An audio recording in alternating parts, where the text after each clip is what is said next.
ditaja untuk menggali nilai-nilai kehidupan dari para tokoh yang kita hadirkan. Dan kemudian kita akan menjadikan itu sebagai inspirasi dalam perjalanan hidup kita masing-masing. Hari ini Selasa 5 Agustus tahun 2024 telah hadir di studio bersama saya Bapak Rahardi Winarso. Saudara pendengar, Anda bisa berpartisipasi dengan info interaktif di 0811 777 1039 Radio Pandawa, atau Anda bisa berpartisipasi di streaming www.pandawafm.com dan juga di facebook.com/Pandawa Radio. Baik para pendengar sekalian, telah hadir di tengah kita Bapak Prahardi. Selamat pagi, Assalamualaikum warahmatullahi wabarakatuh, Pak Prahardi. Waalaikumsalam warahmatullahi wabarakatuh, Pak Mastur. Ya, jadi saya panggil Prahardi atau Winarso. Win aja. Oh, Win aja. Iya. Mr. Win, ya. Ya, artinya Mr. yang selalu menang dalam kehidupannya. Ya, baik. Prahardi, ya. Sebelum nanti kita mulai melakukan dialog tentang kehidupan dan pemikiran Pak Prahardi, tolong Pak Prahardi memperkenalkan diri dulu ke hadapan para pendengar Mitra Pandawa. Silakan. Baik, terima kasih Pak Mastur. Assalamualaikum warahmatullahi wabarakatuh, para pendengar semua. Saya menyapa yang pemuda pemirsa sekalian, yang muda berkarya, yang tua berbahagia, sehat selalu dan ada buat yang muda. Ya. Silakan. Insya Allah. Baiklah, di sini saya akan langsung memperkenalkan diri. Iya, silakan. Ya, memperkenalkan diri. Saya dari sisi pendidikan merupakan alumni dari USU. Sudah lama tapi Pak Mastur. Ya. Ya, tahun 91 saya sudah selesai dan USU alhamdulillah. Universitas Sumatera Utara. Sumatera Ya. Utara dari Medan. Jurusannya akuntansi. ya, oke. Ya, jurusannya akuntansi dan alhamdulillah dari mulai selesai kuliah saya sudah menempati beberapa perusahaan. Ada sekitar 6 ya. Begitu selesai 6. Ada swasta, konsultan, kemudian BUMN, dan alhamdulillah tempo hari dipercaya untuk mendampingi proyek Telkom, pemasangan jaringan pada saat awal dulu. Dengan Malaysia, Indonesia. Dan terakhir kita berlabuh di salah satu BUMN.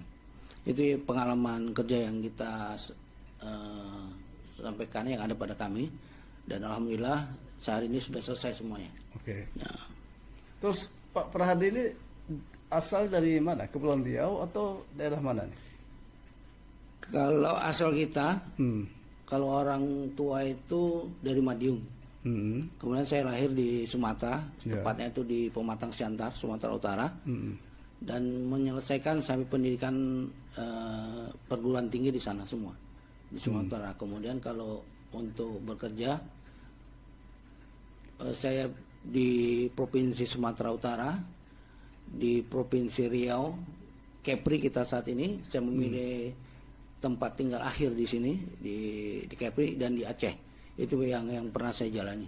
Oh gitu. Ini kan Pak Prahardi atau Mr. Win ini tidak lahir di Kepulauan Riau, tapi maksud saya bisa sampai mengenal dan terdampar di Kepulauan Riau ini ada sejarahnya tidak? Ya. Ya. Tahun kedua saya berada di Medan ketika bekerja di satu perusahaan, kemudian saya ditempatkan di sini. Ya. Dan saya melihat tahun berapa tuh? Waduh, tahun 92-an sih. Ya. Ya, itu udah cukup lama. Ya, 2 tahun cuma satu diterima, 92 atau 93 saya pindah kemari. Ya. Dan sini cukup lama.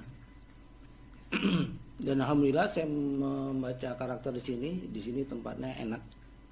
Bagi kedepannya kami kira kemarin, dan sekarang memang jauh berbeda dengan masalah yang lalu. Dengan keadaannya yang berbeda. Di sini kita bisa piknik dengan murah. Artinya kita ada loge dan lain. Tinggal bagaimana kita mengelola, itu aja. Jadi artinya di Tanjung Pinang menemukan jodohnya di sini atau di luar lantas tinggal di sini? Tidak, jadi kita dari Medan sudah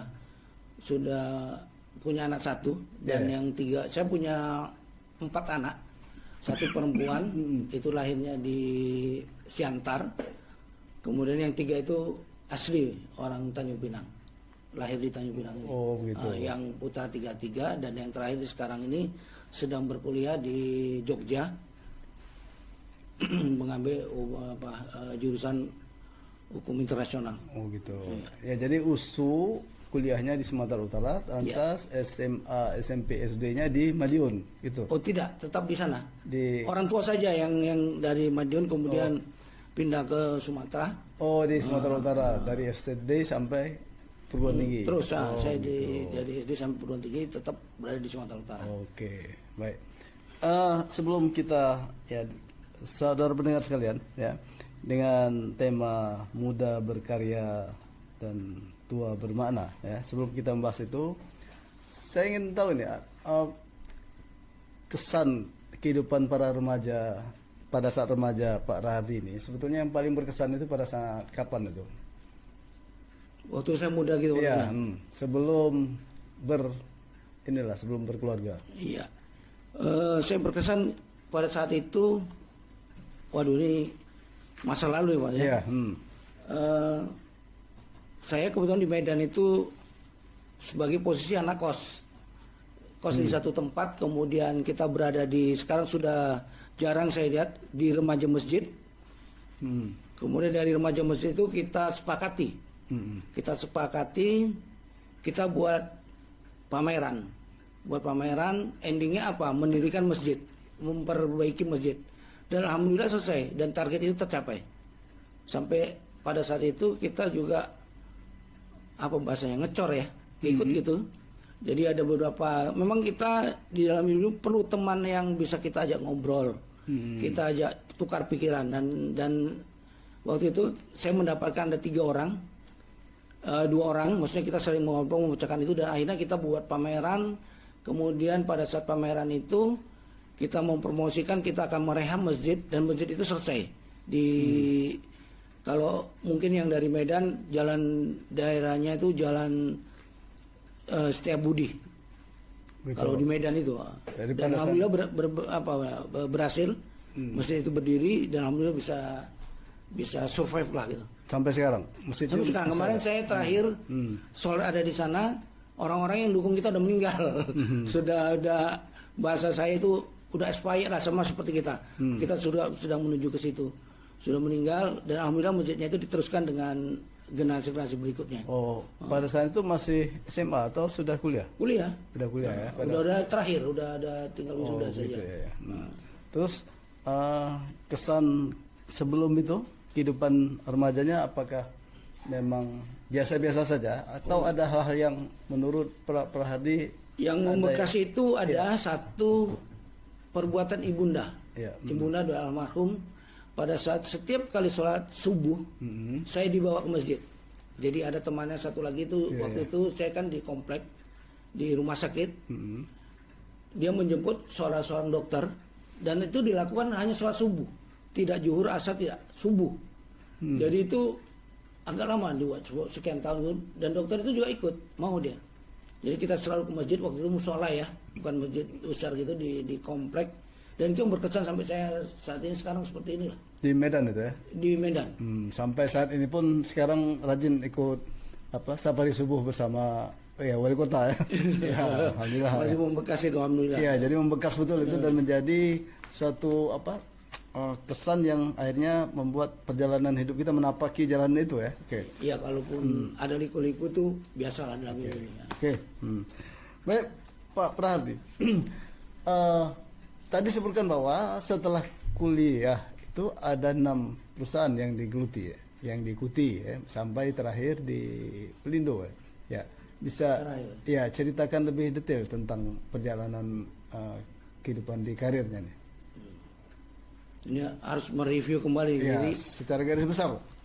Jadi sahabat muda semua, pada kawan-kawan yang saat ini mungkin sedang berpendidikan, ada satu hal yang harus kita jaga. Pertama adalah komunikasi dengan pendidik kita dan pengajar kita. Jadi begitu saya selesai dari kuliah, pengalaman saya itu, saya langsung direkrut dengan salah seorang dosen.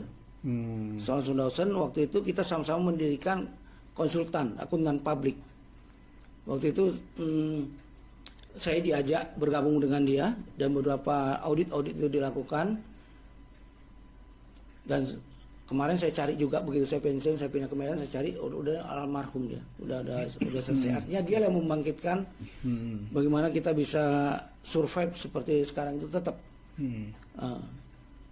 ada tapak di badan kita ini bahwasanya dia adalah orang yang ikut berkontribusi terhadap apa yang kita lakukan sampai dengan saat ini. Gitu. Waktu itu di perusahaan akuntan, konsultan. Kantor ya, kantor konsultan. Yang pertama.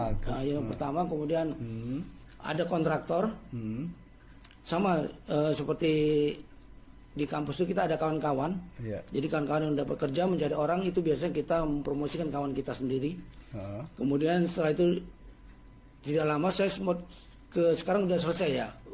Asuransi Bumi Asih Jaya itu hanya 6 bulan saya ambil. Situ 6 bulan, hanya 2 minggu saya ambil, tidak 6 bulan, 2 minggu.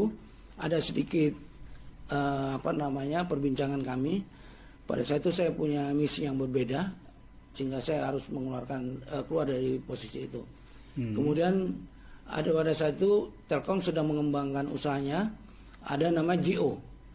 GO itu antara Malaysia dengan Indonesia mengembangkan proyek jaringannya, dan saya berada di situ. Sehingga saya sekitar 6 bulan, saya seperti kayak kutu loncat nih bekerja itu. 6 bulan di situ, kemudian saya masuk pernah saya di kehutanan juga, ditempatkan di pelosok, pernah saya jalani, sampai akhirnya saya bermuara di terakhir inilah, yang waktu itu saya habiskan ya udah sinilah terakhirnya gitu. Ya, terakhir di Pelindo. Sempat di Pelindo. Ya, berarti selama karirnya itu yang paling menjadi topnya berada di Pelindo itu. Ya di situ yang sampai akhir saya. Berakhir, dan jabatan terakhir adalah Grand Manager. Jabatan tertinggi yang pernah saya jalani itu GM di Lok Sumawe. Lok Sumawe. Ya, di Lok Sumawe. Selama berapa tahun? Sekitar 3 tahun. 3 tahun ya. 3 tahun. Jadi boleh tahu ini ya, kira-kira apa yang Pak Prahardi berikan ya, atau buat dengan jabatan itu sehingga berkesan betul bahwa inilah yang terbaik yang dipersembahkan untuk hidupnya. Sahabat muda sekalian, kita sharing saja. Setiap kita menapak, tidak mungkin kita lurus. Artinya kita tidak mungkin semua orang bisa menerima kita. Tapi hadapi itu dan pahami kenapa orang harus bicara seperti itu. Itu yang saya lakukan. Jadi ketika saya punya staf, saya tanya, kenapa kamu bicara seperti ini? Dia sampaikan argumentasi. Pasti dia punya argumentasi. Ketika argumentasi itu benar, maka itu saya akan naikkan. Saya kan bahwasanya ini adalah ide dari si A, si B, gitu. Bukan ide dari saya. Saya tetap menghargai itu. Itu yang saya kira Allah baik. Saya dinaikkan dari sisi yang lainnya. Itu saya lakukan. Sampai tingkat puncak pun saya lakukan itu. Jadi setiap bawahan itu ketika dia berkarya dan itu pantas untuk dimunculkan, saya akan munculkan. Tetapi seperti itu.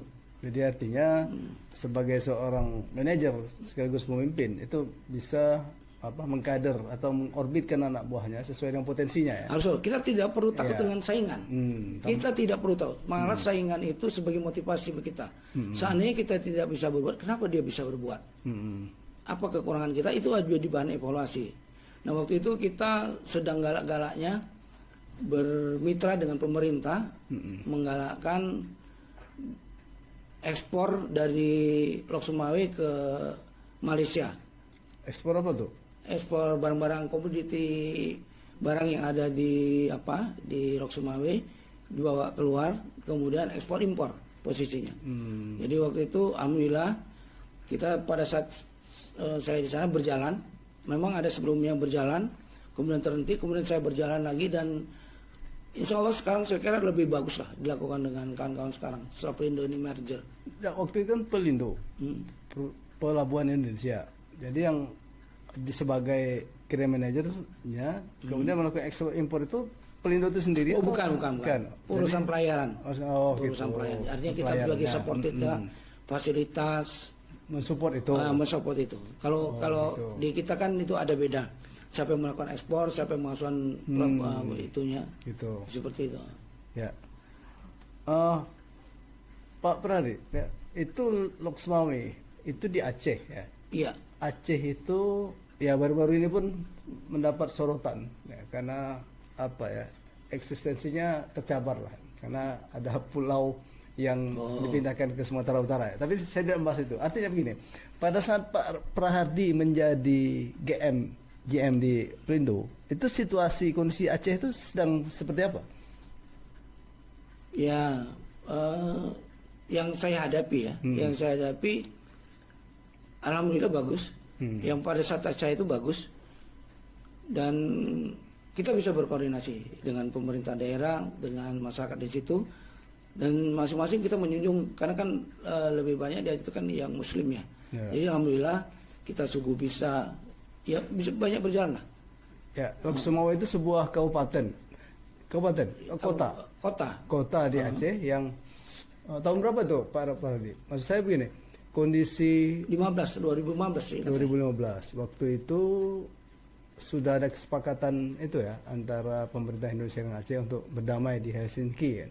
Nah pada saat itu sudah atau belum? Artinya kondisi Aceh itu dengan sudah. Kalau keislamannya salah kita akui itu ya. Itu sudah. Tapi maksudnya sebetulnya orang Aceh ini kan NKRI-nya sebetulnya kuat ya kan. Cuma kalau terganggu sedikit siapapun itu akan ini kan. Nah pada saat itu memang situasinya sudah bagus. Dan mereka sebetulnya sangat NKRI ya, karena mereka lah mensupport Indonesia pada saat zaman kemerdekaan itu kan.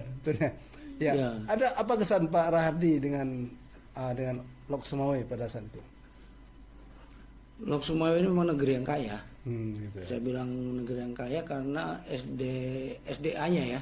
Sumber SDA-nya itu ya. banyak sumber daya alam ya. Karena tempat kita sendiri itu dijadikan posko untuk pengeboran gas. Nah, itu bagus. Artinya banyak, itu masih sumber alam yang masih gas. Sekarang juga yang kemarin kita lihat di media itu yang diserahkan dengan Sumatera Utara itu juga di situ juga ada gasnya juga. Sumber alamnya cukup bagus, dan pengelolaannya saya kira di manajemen ini dengan baik akan selesai juga itu. Kaya untuk Aceh ini. Baik para pendengar sekalian, kita jeda sejenak untuk segmen pertama ini dengan Pak Prahardi di acara Sudut Mata. Ya. Pandawa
Berada, kita buka kembali segmen berikutnya dengan saya Mas Sufahir dalam acara Sudut Mata. Ini sebuah acara inspiratif menggali nilai-nilai kehidupan bagi para tokoh, tentu kita ambil pelajaran dan ibrahnya dalam kita menjalani kehidupan. Baik, kita masih melanjutkan perbincangan kita dengan Pak Prahardi. Pak Prahardi, ya, kita pada hari ini memiliki tema muda berkarya, tua bermakna. Ini kata-kata yang sangat bagus dan puitis ini. Ya.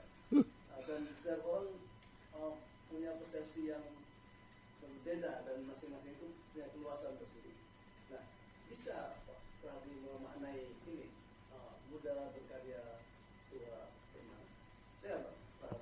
Ya, terima kasih Pak Masrur. Sahabat pendengar semua, saya kira tema ini juga dari pengalaman kami. Ketika kita muda, itu biasanya energi kita full. Energi kita full, IQ kita full, jadi kita ingin membuat sesuatu. Nah, kepada rekan-rekan muda, saya sampaikan, ketika kita membuat sesuatu yang mungkin jauh di luar nalar orang, yakinlah bahwasanya kalau secara hitung-hitungan itu adalah benar, lakukan itu, walaupun banyak tantangannya. Lakukan itu banyak tantangannya, koordinasi dengan baik. Pahami setiap orang yang bahasa ekstrimnya protes, itu adalah masukan. Jangan kita anggap itu sebagai suatu halangan. Jangan dianggap itu sebagai halangan. Itu harus kita dispute, kita ganti. Protes orang jangan dipahami sebagai halangan, tapi sebagai masukan. Mau seperti apa kita ke depannya? Karena setiap orang bicara itu biasanya punya data dia. Punya data dan dia kenapa ngomong kayak gitu. Itu yang harus kita pahami. Dan harus dipahami juga ketika orang bicara bagaimana kalau dia itu ada kita. Itu yang harus dipahami. Nah, dia adalah kita, iya. Jadi kalau dengan kondisi itu kita bisa memahami orang, oh ya dia kenapa bicara, oh ya dia backgroundnya ini dan sebagainya. Nah dengan itulah saya coba berkarya, menyampaikan beberapa kegiatan-kegiatan baik pada awalnya di kampus maupun di setiap di pekerjaan-pekerjaan yang saya lakukan untuk itu. Dan hargai karya orang, jangan dijadikan karya kita. Kan sering kali yang terjadi kan, karena mungkin nilainya itu agak tinggi, itu dianggap sebagai karya kita. Jangan. Karya orang tetap karya orang, karya kita karya kita. Kita akan dapat nilai di situ ketika kita mempromosikan. Karena Allah itu tidak diam. Kalimatnya itu. Allah itu tidak diam, dia akan menilai bahwasanya walaupun kita hanya mempromosikan saja, tetap ada nilai untuk kita. Tetap ada nilai. Itu dia yang maksud saya muda berkarya. Lakukanlah itu, apapun tantangannya, dan tantangan itu anggap sebagai masukan untuk kita melaju lebih kencang lagi. Itu. Nah kemudian baru kita beralih yang kalimat yang kedua. Tua bermakna. Dari pengalaman hirup pikuk yang sudah kita jalani, ketika kita tua ini usia berapa ya kita anggap ya? 50 ke atas. Ya, 60 ke atas lah. Nah, sebenarnya kalau usia itu masih produktif itu. 60-an. Iya, nggak apa-apa. Kita buat di angka itu 50 ke atas, tua bermakna. Saya sudah membuat beberapa evaluasi dengan baik kawan-kawan dan lain sebagainya. Malah pada saat di situ dengan pengalaman yang dia jalani pada masa muda, dia sangat mudah bisa berkomunikasi dengan orang-orang di luar dia. Sehingga kadang secara realnya orang-orang tua bermakna ini dia disuruh menangani kegiatan sosial lainnya. Kalau kita ceritanya masjid, dia duduk di DKM. Karena dia punya experience, punya pengalaman yang lalu. Bagaimana DKM ini bisa berkembang, survive dan lain sebagainya. Seperti itu. Nah, kalau kami sendiri, kami sebut dengan gerakan idaman. Idaman Win S24. Itu yang kami gagasi. Saat ini sedang berjalan. Kemarin waktu kita sempat di Medan sebenarnya sudah berjalan, cuman nggak sempat kita buatkan seperti ini ya. Cuman kita koordinasi aja jalan. Di Medan sudah jalan. Kemudian di sini hanya tinggal pengulangan dan sekalian melegitimasi kegiatan ini. Idaman adalah ikatan dakwah mandiri. Win untuk pertanggungjawaban legalitasnya itu saya sendiri. S24 itu adalah Angkatan Haji 24. Saya waktu itu bersama kawan-kawan pergi haji tahun 2024. Jadi saya mau ikutkan itu terus. Itu dari Kepri itu hajinya? Ya. Udah di Kepri Tanjung Pinang. Oh, dari Kepri. Setelah 12 tahun menunggu. Nah itu, saya mau ikutkan itu, bawa itu. Dan berapa kegiatan yang kami lakukan. Kemarin kita ada sempat menyiapkan meja untuk kajian. Kita masukkan di situ. Haji 24. Dan itu. Dan ini adalah bekal dari kita waktu muda. Jadi pada saat kita sudah pun kita bilang kalimat sederhana itu expired, kalau bahasa ininya, yang kita sudah nggak terakomodir di tempat lain karena memang aturan, kita bisa mengakomodirkan diri kita di tempat yang lain yang mungkin bermakna untuk persiapan akhir kita. Kita hari ini adalah tapakan untuk tahap akhir. Itu yang harus kita lakukan. Nah itu yang coba saya pahami, ya ada tahap akhir kita tidak mungkin ini terus dan kita tidak mungkin sehat terus. Itu dia. Ya. Pak Mansur.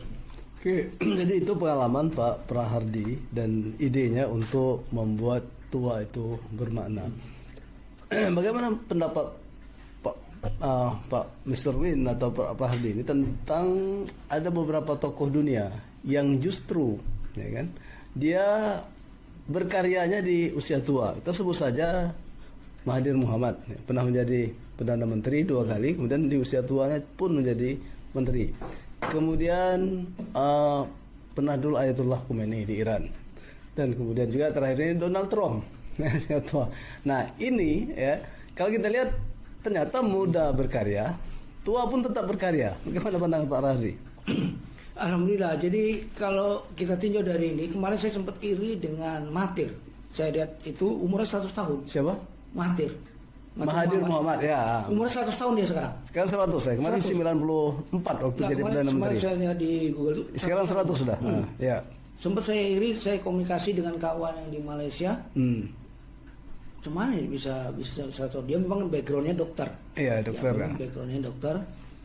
Ya memang salah satunya itu takdir. Ya kan katanya kan kalau dalam kajian yang paling saya ikutin terkait dengan takdir kan rukun Islam ke-6 ya.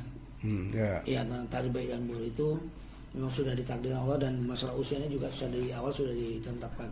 Tapi kan kita tidak tahu bagaimana takdir itu dituliskan oleh Allah. Itu satu yang kita tidak bisa melenceng dari situ. Tapi yang kedua ada ikhtiar kita.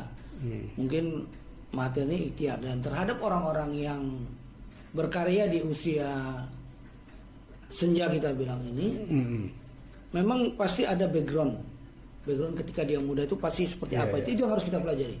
Muda, dan dia tua ini kan dia tinggal menghidupkan seperti apa dia mau berbuat, hati nuraninya seperti apa.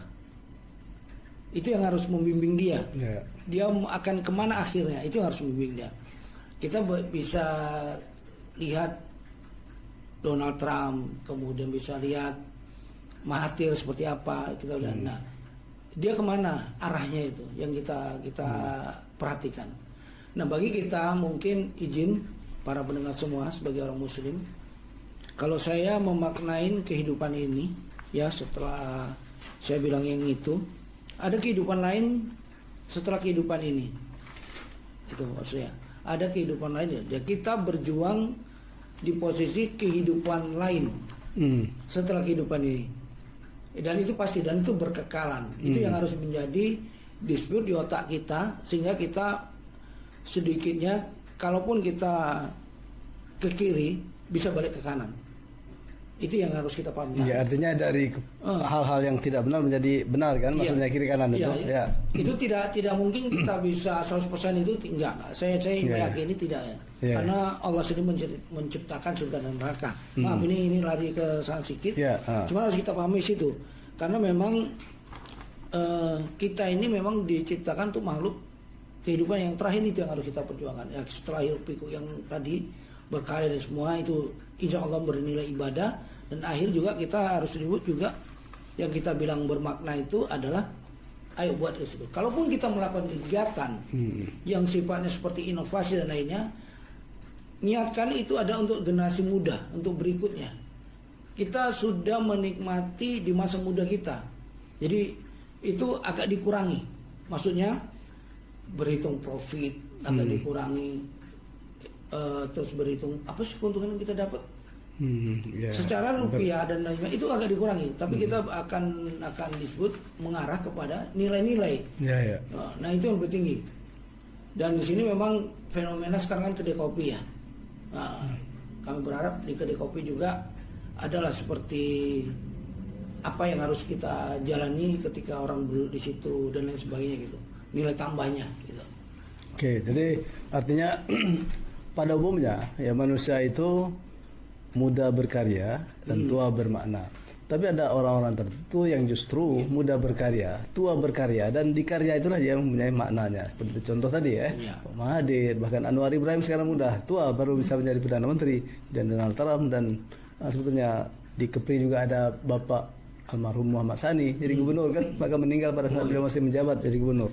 Jadi itu memang merupakan ya selain takdir memang latar belakangnya mendukung untuk itu ya. Mudah-mudahan itulah makna kehidupan yang dia dapatkan sampai persiapkan di hari akhir. Para pendengar, kami menyampaikan bahwa silakan Anda berpartisipasi di Gelombang Pandawa Radio 103.9 FM ini. Ada di Facebook, yakni facebook.com/Pandawa Radio, dan juga di streaming di www.pandawafm.com. Para pendengar sekalian, ya kita jeda sejenak untuk melewatkan yang satu ini. Pandawa Radio.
Pendengar Pandawa Radio dimanapun saja berada, bersama saya Mastur Tahir dalam acara Sudut Mata, yakni secuil ulasan kehidupan tokoh bersama Mastur Tahir, yang pada saat ini kita berada pada sesi terakhir bersama Pak Prahardi ya.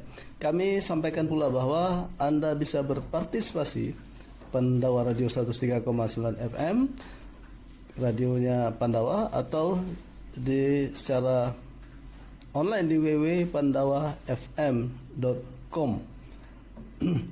Berapa dengar Pak Prahardi ya, pada season terakhir ini ya, sekiranya nanti ya, kita ini ya seperti Pak Prahardi sampaikan di usia senja ini ya, suatu sunatullah bahwa kita semua akan menghadap kepada Yang Maha Kuasa. Dan makna itulah yang harus kita cari supaya kita tidak lagi bergaining materi dalam berkarya, tidak lagi bergaining position, tapi bergaining nilai-nilai ya, atau nilai yang merupakan bekal kita untuk menghadap Sang Maha Kuasa. Nah, yang ingin saya tanyakan ya, suatu ketika nanti kita semua juga Pak Prahardi ya, sudah tiada, apa yang Pak Prahardi inginkan ya dari masyarakat yang ingin dikenang, oh ini Pak Prahardi ya, apa yang ingin ditinggalkan di kehidupan ini bagi masyarakat, sehingga mereka menjadikan Pak Prahardi nilai itu sebagai inspirasi dalam kehidupannya. Ya, kami kira seperti kalimat pertama kita tadi, yang muda berkarya dan tuanya itu bermakna. Dan hari ini pun saya coba untuk membuat satu perkumpulan yang saya bilang sebut tadi, idaman WinS H24 itu. Saya berharap dalam melalui media ini siapapun nanti yang ingin bergabung, monggo silakan bergabung, tularkan inspirasi Anda di situ, dan niat kita tinggalkan legasinya untuk yang muda nanti bisa melanjutkan. Itu yang kita ingat. Nah, sebenarnya mimpi ikon yang ingin saya bangun itu, kalau untuk Tanjung Pinang ini, saya sudah meninjau beberapa area di Dompak kemarin. Sebenarnya saya sudah bermimpi kemarin ketika membawa investor dengan Malaysia. Investor Malaysia itu kemarin kata dia membangun bank kering di daerah Dompak, tapi izin Allah nggak jadi, sampai sekarang belum ada beritanya. Saya pingin, mimpi saya sampai dengan saat ini adalah membangun yang ingin saya tinggalkan gitu ya, untuk membangun masjid di dalam laut, satu tingkat di dalam laut. Jadi tingkat keduanya itu baru kita menempat dasarnya. Nah, itu sebenarnya ada gambarnya, sudah saya gambar pada waktu itu dengan swakelola. Dan sini akan saya ulangi lagi insya Allah, karena kan di Kepri ini lautnya biru. Lautnya biru itu cantik. Jadi kalau kita bayangkan kita sedang sholat seperti di akuarium kalau kita darat, kemudian pada saat kita menyebut Allah menampak di situ ikan, yang mungkin kita tidak terkejut sekarang. Ya. Betapa kita punya ikon. Mau seperti kita di Jogja ada satu masjid jadi ikon, dan saya sudah tinjau ke sana. Masjid apa itu? Jogokarian itu. Ya. Saya kira masjidnya biasa saja. Cuma yang tinggal lagi mereka bisa membangun ikon itu untuk UMKM sehingga bisa bagus. Nah, saya juga itu. Seandainya masjid itu memang ada, kemudian areanya itu juga nanti bisa dibuat untuk wisata dan UMKM, itulah yang ingin saya tinggalkan ketika orang bertanya, iya ini peninggalan si A kemarin ini. Dan kalau bisa itu, insya Allah izinkan, itu memang menjadi ikonnya di Tanjung Pinang. Dan saya bermimpi melihat kondisi lautnya itu di Dompak, karena airnya biru, pasirnya bagus. Saya sudah tinjau ke sana, sudah survei, dan mohon kepada para pendengar semua, saya sampaikan ini, mohon didoakan kami, kirim kami Al-Fatihah lah ya kalau kita ya, sehingga hajat kita bersama ini, saya bilang bersama karena itu kan bukan milik saya kalau kita cerita masjid ya. Rumah Allah di bumi ini menjadi ikonnya Tanjung Pinang. Mau kemana? Oh, kita ke Tanjung Pinang. Ada apa di sana? Ada. Kalau sekarang kan masih penyengat ya. Penyengat. Nanti insya Allah Bertambah lagi gitu ya. Bertambah lagi. Kemana? Ada masjid. Kalau saya bilang masjidnya Kuba KI3 Kalamullah. Itu yang saya sudah sebutkan namanya. Saya buatkan namanya. Dan kalau itu nanti menjadi kenyataan, kalaupun tidak masa saya, mungkin masa berikutnya, saya kira ini menjadi ikon yang cukup bagus lah. Karena kan sampai sekarang, kalaupun di Saudi Arabia, saya kira masjidnya itu di laut itu di atas dia, tergantung. Di mana-mana tempat seperti itu. Mimpi kita ada di dalam laut, seperti akuarium, seperti itu. Jadi mudah-mudahan kita bisa menambah keimanan kita dan menjadi momen yang bagus untuk Tanjung Pinang dengan beberapa fasilitas yang lebih lengkap. Itu yang ingin saya sampaikan. Baik, tentu dengan niat bahwa itu bukan untuk ria, tapi justru bukan. Iya, tapi justru untuk menjadi amal jariah ya, karena selalu diingat orang dan orang mendoakan siapa yang melakukan itu, dan itulah makna baik masa hidup maupun nanti makna setelah tiada lagi. Pak Rahadi, apa kira-kira yang ingin nasihat Pak Rahadi kepada generasi muda ini ya, dengan perjalanan hidup Pak Rahadi tentu banyak hal yang bisa diambil saripatinya, dan hal inilah yang barangkali bisa ditularkan kepada generasi muda, nilai yang harus dipegang dalam menghadapi hidup. Ya, pertama pada generasi muda sekalian, terutama yang masih tinggal SD, SMP, SMA, patuhi orang tua. Itu ada doa yang sangat mujarab. Patuhi orang tua dan minta restu dari dia. Setiap kegiatan yang menurut kita itu adalah ikon kita. Kita harus punya pemicu seperti itu. Misalnya saya cerita, manggilnya ayah ibu Bunda, Mama dan lain sebagainya. Bunda apa? Ini mau 17 Agustus ini. Terus saya mau main drum band ya. Ya bahasanya itu ya, kalau kita dulu masa-masa kita kan itu drum band. Minta restu sama dia. Minta orang tua, mohon didoakan kami bisa selamat dan sukses dalam memainkan seperti ini. Itu penting. Karena apapun ceritanya ini akan menjadi bebekas sama kita. Ketika nanti insya Allah bagi rezeki untuk kuliah dan lain sebagainya, kita tetap aktif. Di kantor pun kita akan aktif. Karena itu akan membekas terus ke dalam tubuh kita, sehingga kegiatan kita selalu bermakna bagi orang lain. Nah itu. Mohon itu kepada yang muda-muda, coba dibuat seperti itu. Ya. Itu merupakan closing statement Pak Nabi. Masih ada lagi disampaikan? Ya, saya kira gini. Setelah masa ini, para muda coba dipahami bahwasanya kehidupan dunia ini, kalau kita lihat dari Quran Surah Al-Mu'min ayat 39, sesungguhnya kehidupan dunia ini hanyalah kesenangan. Siapa yang bilang? Allah yang bilang, yang menciptakan kita, bukan main-main. Iya, seperti itu. Jadi hanya kesenangan sementara, dan sesungguhnya akhirat itu ada negeri yang kekal. Jadi ketika kita melakukan ini dan lain sebagainya, pertimbangkan itu. Oke, kita dispute sedikit, balik lagi. Oke. Karena Allah itu berhitung bukan akhirnya, tapi prosesnya. Ya. Seperti itu. Kemudian ikutilah beberapa kegiatan kajian-kajian, meskipun kita kembali lagi ke dunia lagi. Jadi itu sebagai kontrol kita. Oke. Saya kira itu aja Cukup, dulu, ya? Cukup. Ya, terima kasih Pak Rahardi Winarso, ya, seorang mantan JM Pelindo di wilayah Lok Sumawe Aceh, ya, yang itu yang terakhir beliau geluti. Baik para pendengar sekalian, ya demikian tadi ya berakhir sudah perbincangan kita dengan Pak Rahardi dengan tema Muda Berkarya, Tua Bermakna dalam acara Sudut Mata, ulasan kehidupan tokoh bersama saya Mastur Tahir di Pandawa Radio 103,9 FM dan di online www.pandawafm.com, ya. Sampai bertemu kembali di pekan depan, ya, dengan saya di acara Sudut Mata, dan terima kasih kepada mitra Pandawa semuanya, dan semua kita menjadi hambanya yang tetap berpegang teguh dan amanah. Sekian, mohon maaf jika ada kekurangan. Bila taufiq wal hidayah. Wassalamualaikum warahmatullahi wabarakatuh. Waalaikumsalam warahmatullahi wabarakatuh.